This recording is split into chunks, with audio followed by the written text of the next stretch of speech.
Well, good morning. Would you guys take a look at that? That's my view for this morning. The wind has seemed to calm down quite a bit since last night, and the temperature is getting a little bit chilly now. It's 55 instead of like 65, 70 like yesterday. But that's a heck of a view to wake up to. So I'm going to fix a little bit of breakfast, wake up, and we'll see about exploring up and down the beach a little bit.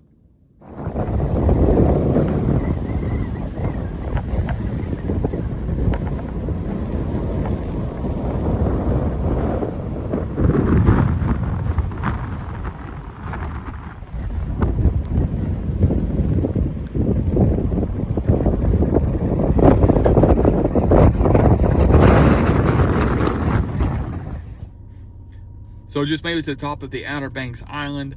You can't get any further by driving without taking a ferry, and there's no ferries on this end. So what I'm gonna do is I'm gonna drive down towards the bottom and time lapse it for you so you can see just how far it really is from the top to the bottom where the lighthouse is.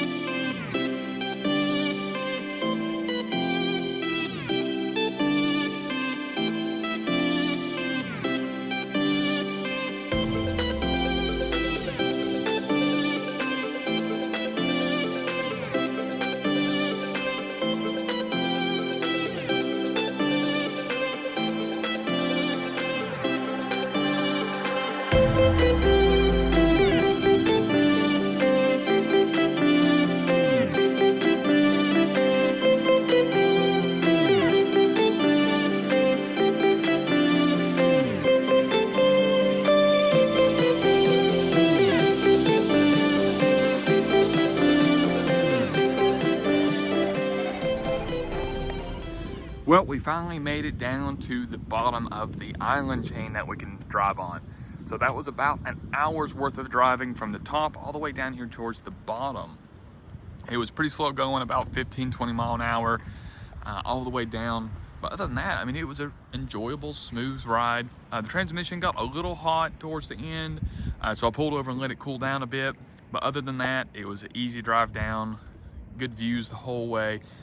So the lighthouse that's behind us, I'll show you some more pictures that I took up close. Unfortunately, they're doing some remodeling on it, and you can't go into the museum and some of the things they have.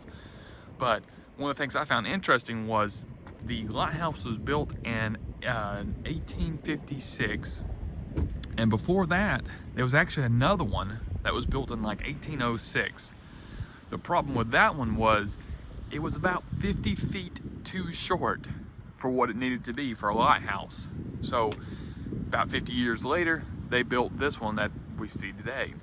Now, one of the things interesting about this was it's about 50 feet taller, bringing it up to about 163 feet tall, as well as the diamond pattern you see on there actually has a purpose. The white pattern actually indicates east to west, the black indicates north to south, which I thought was interesting. So that way you can have a visual representation of the directions if you're out traveling on the, in the boat and happen to lose your bearings. You know which direction is which. Now, another thing is the pattern actually indicates where you're at on the shoreline. So each one represents, because there's more than one lighthouse for North Carolina. There's, I think, 4 or 5. There's some up the coast from us and down the coast from us, and they all look different, indicating different sections of North Carolina. So that was something else interesting.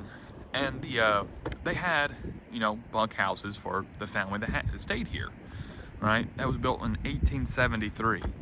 Now, there was 2 families that stayed here, and they stayed here 70 years between them, working in the lighthouse to make sure it was always lit, because before 1950, it actually used fuel to light the light instead of, I'm assuming, more modern technology once it hit 1950. But that home was only built in 1873 and housed the 2 families that stayed there. So, I mean, you can imagine, we look around now, there's people just about everywhere you look, camping or fishing. But back then, there wouldn't have been. It would just been the 2 families out here by themselves. and that was their sole job, was to keep the lighthouse lit for passing by ships day and night. That was the whole thing they had to do, as well as, you know, take care of themselves and be self-sufficient enough to live out here. So I thought that was some interesting facts. So the plan for the rest of the day is I want to explore down the beach line to see what we can get into. I don't believe there's too much more left that we can drive on. We're gonna head that way. Then we're gonna find a nice spot to set up and eat some lunch next to the ocean, enjoy the views and the sun. And then when it gets a little later this afternoon, head back up the beach to find where we camped last night, and we'll probably call it a day once we hit there. So I'm going to head back and head on down the beach.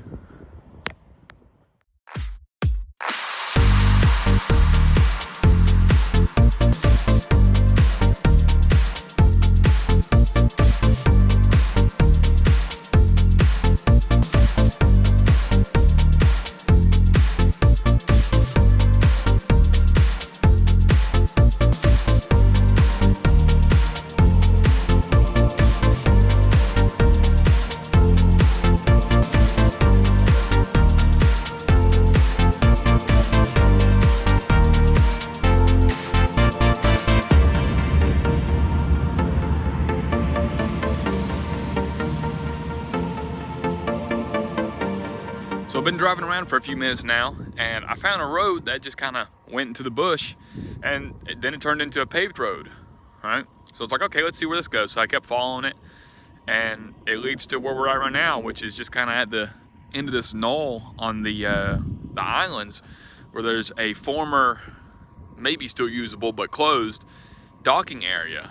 And there's nothing else out around here except for this, and some pretty good views. I can see some boats in the distance where people have set anchor. But other than that, that's pretty much it. There was a couple of houses I passed, you know, like old former ones that were used, but other than that, that's kind of it for out here. So I'm just gonna keep exploring around and see what else we can find.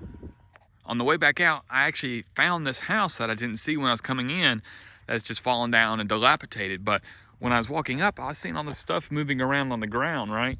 And there was like hundreds of them. And if I can get them on camera, they're little crabs everywhere. They've all kind of scattered now, but there was just hundreds of little baby crabs everywhere in this water pool right here. So I'm not gonna bother them, but I thought that was interesting. Well, I found the bottom of the island. We can go a little bit further down that way. I don't think it goes that much further. And then to our left, it actually goes just a little bit more on that knoll out there. And that's pretty much it. So we're at the bottom of the island. So I think I might drive around a little bit more, but I think mostly I'm gonna head back up towards where we was camping last night. So that way we can just go ahead and relax and enjoy the views.